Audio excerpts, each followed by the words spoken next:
wisdom in 8,000 lines, RiBa. A humble revision of the wonderful achievement of the late Dr. Edward Conze, now of the 21st century by Richard Babcock. Chapter 24. CONCEIT. Conditions which are seen as opening a Bodhisattva to Mara's influence. As a Bodhisattva trains in perfect wisdom, makes endeavors about this and develops this, all the evil Maras in the great trichiliocosm are seen as being in a state of uncertainty. Does this Bodhisattva prematurely realize the reality limit of the level of Sravaka, disciple, or Pratyekabuddha, or no full enlightenment? Even so, as a Bodhisattva dwells as this dwelling for perfect wisdom, beings believe with firm resolve that it is the evil Maras which are pierced by a dart of sorrow. As a Bodhisattva ever courses toward perfecting wisdom, makes endeavors about this and develops this, the evil Maras are resolutely believed to be thinking of how to hurt such a one as this. For instance, beings resolutely believe these Maras try to invoke fear by letting loose a shower of meteors in all directions, causing an impression the horizon is all aflame. As a result, these beings believe with unquestioning certainty that these Maras hope now for the Bodhisattva to cower, for one's hair to stand on end, so even one single thought concentrated toward full enlightenment or any benevolent equanimity might get extinguished. But Mara, the evil one, does not hurt these Bodhisattvas. Some he is seen and resolutely believed to hurt, and yet others, not. Such fallaciousness in resolute belief.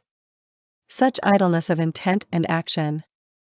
Such unfortunate arrogance.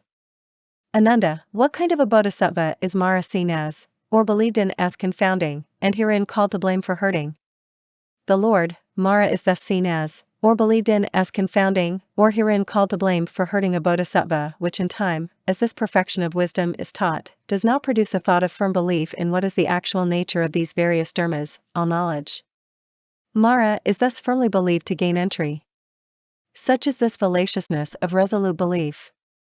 He is believed to have already hurt Bodhisattvas which, as this deep perfection of wisdom is being taught, are seized by uncertainties, feel perplexed, and think, perhaps this perfection of wisdom is so, perhaps it is not so, or Bodhisattvas which are seen to be lacking a good friend, which are believed to have been taken hold of by bad friends who, as perfecting of wisdom is taking place, either do not hear or do not understand about very deep stations in nature, or wisdom, in choosing to remain in ignorance of these, do not ask how this perfecting of wisdom is developed, or, Bodhisattvas, which cling to someone who upholds any dharma which, not being true of any of these dharmas, thus says, I am an adherent to this one or mental state, and in all things this one I follow does not abandon me.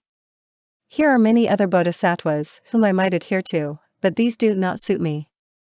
I have taken this one as my fitting companion and this suits me. Moreover, a Bodhisattva might, as this deep perfecting of nature as wisdom is taking place, say to another Bodhisattva, deep, indeed, is this perfecting of wisdom. What point is here in your listening to this?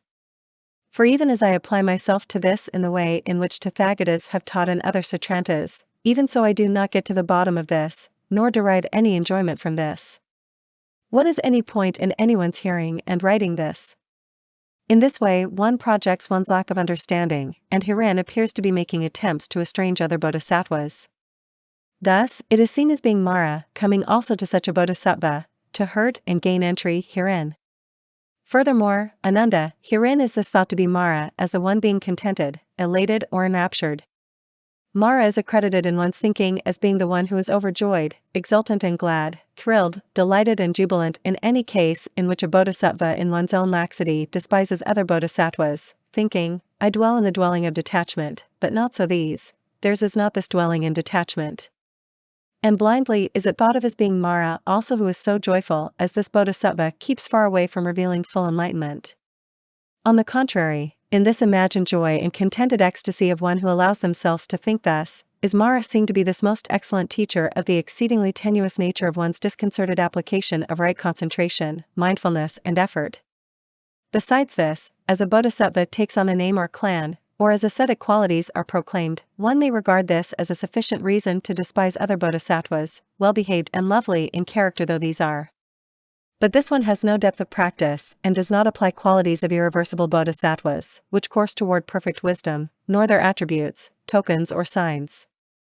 As this one does not exude the irreversible qualities, such a one gives rise to defilement, seeing as this one thinks to attempt exalting oneself and self's concepts above others, and deprecates others, and thinks these are not equal to such dharmas, as oneself is. The evil maras, which are anyone's unpracticed, untrained inclinations towards such, then foresee that the realms of Mara will not remain empty, and the great hells, the animal kingdom, the world of the Pretas, and the assemblies of the Asuras are overcrowded. And what is thought of as Mara, and blamed on this evil one, is seen as becoming even more determined, and thinking something such as, with this kind of start any bodhisattvas such as this are soon smothered by gain and honor. These are plausible talkers, and with their plausible talk these catch hold of many people. Many people decide to listen to these, imitate what these speak of and show, and consequently do not train in thusness, do not progress in this, do not make endeavors about this, and as well, these further increase defilements.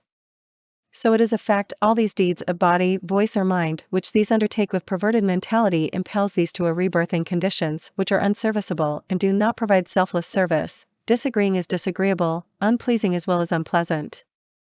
Consequently, what is seen to be the realms of Mara are,